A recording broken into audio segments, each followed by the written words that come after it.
now bringing his knight out. Magnus is going to just lock the center and try to play on the flanks. Early days, but Magnus, I'm not sure whether he was late, whether he just was wondering what to do in the opening. He's quite a bit down on the clock already, and he might not have the type of position he wants. It's going to be a long, hard grind, this one. No easy ways out.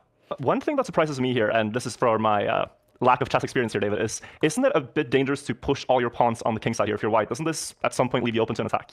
Yeah, it can work very well, or it can work very badly. It can definitely backfire. And I think white would love to, at some point, kick away this knight. At the moment, it's not possible, as kind of the squares, whoops, if my arrows can work, there we go. The squares are covered. The black rook as well would open up. So as you say, you don't want to push too soon. You don't want to race forward before your pieces are ready. And Magnus, in the meantime, kind of expecting potentially a flank push. He pushes his pawns forward, and wow, that's an interesting pose to be playing chess by Magnus's opponent. Yeah, he looks very relaxed here. I love that.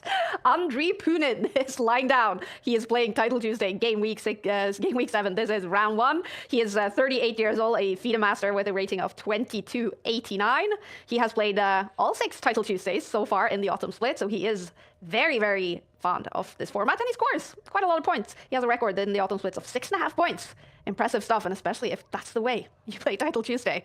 I like that. This looks precarious with the pawn push, as you said, David. The king looks very open to my eyes, but is it rather safe in the corner there, or no? Yeah, I think for now it's okay. It's high risk, high reward. As we mentioned, he's essentially saying the black knight is going to be pushed to a bad square, and wow, he jumps forward with his own knight. A bit surprised by that one. As you say, the white king is going to be vulnerable. He's going to hope to protect it maybe on the light squares with the bishop to dodge any checks here. But there are tactics in the air. Knight takes pawn is one idea. Since the white pawn is kind of overwhelmed here, it's overworked defending a pawn, defending its own knight.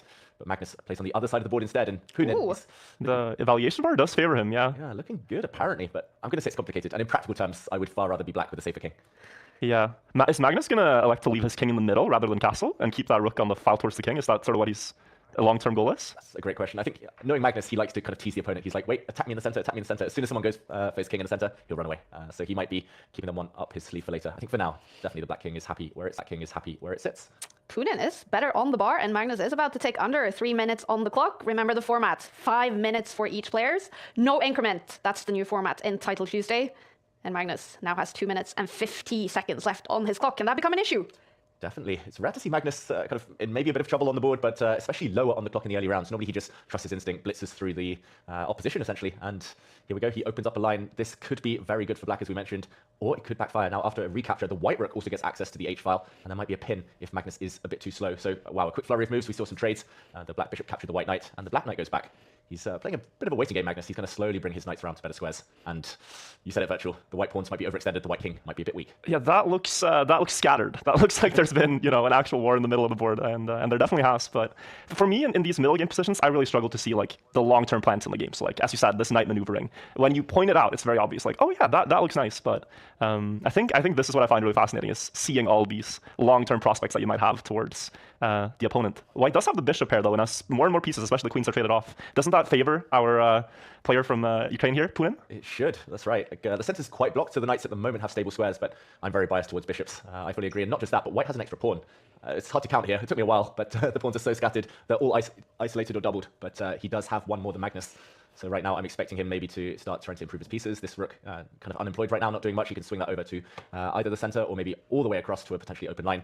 Magnus, I think he's just fighting for a draw on the board, but suddenly he's up on time, and we know how magical Magnus can be in the endgame. Exactly. And one thing I've noticed here also is I believe Punin is not using a mouse, but a touchpad on the laptop. Oh. And so as time ticks down, you can imagine that might be a little slower for each move, and maybe that comes into play, I'm not sure, but...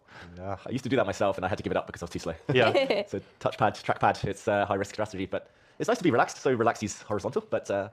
yeah, he's traded off one of those bishops, so I think that's a big gain for Magnus. No more bishop pair for Punin. How important is the speed on the mouse for you in Trackmania, Virtual? Well, the speed on how fast you're able to click or move your fingers is quite important, but most players use keyboard, actually. Keyboard and controller, yeah.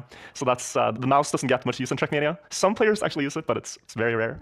But in chess, I know it's everything. You got to be precise. Like, some chess players could be very good at other video games because of their mouse speed. Oh, that's interesting. Yeah. They actually practice it, right? Well, Magnus is playing with the black pieces here. He's up on the clock. I guess the game could be turning in his favor. Also playing a game now in round 1 is, of course, Anna Crumling from the Dave Cave. She's in trouble. She's playing a very strong IM, and he is in a winning position right now. And Anna has 10 seconds left on the clock. I'm keeping an eye on that as well. Can she turn it around? You also mentioned another of your favorite players, Arjun, with his aggressive style. He's also playing with the black pieces here in round 1 against Ginger GM, Simon Williams. So that's a cool game as well. But this one, it's heating up because Punin now has less than a minute on the clock.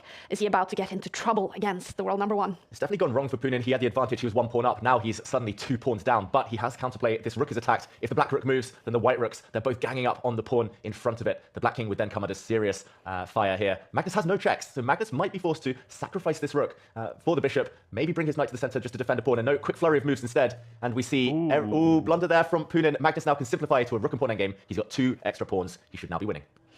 Magnus doing Magnus things here in round 1, massively better now on the board. With your chess level, Virtual, are you able to sort of see the win for Magnus here? Well, I'll be honest and say no. If I traded off the Same rook with the pawns on the king, I feel very confident. But there's still work to do, you know? You got to advance very slowly here upwards, but it looks like he's getting it done. This should be trivial for him. Yeah, both players smiling, by the way. That's a nice sight to see. Punin maybe won't be smiling for too much longer. There we go. The pawns are advancing. As Virtual says there, you have to do it step by step, really slowly. 1 pawn might be sacrificed as a decoy. It's going to be this pawn far away from the white king that's going to crown the victory for Magnus. Punin, the clock is red. Let's turn sound on Magnus to hear him talk to his viewers. Standard from here. From here. Check. He seems very chill. It's just a walk in the park. Yeah. I do appreciate the chance to show a little bit of technique, but I do know how to build a bridge.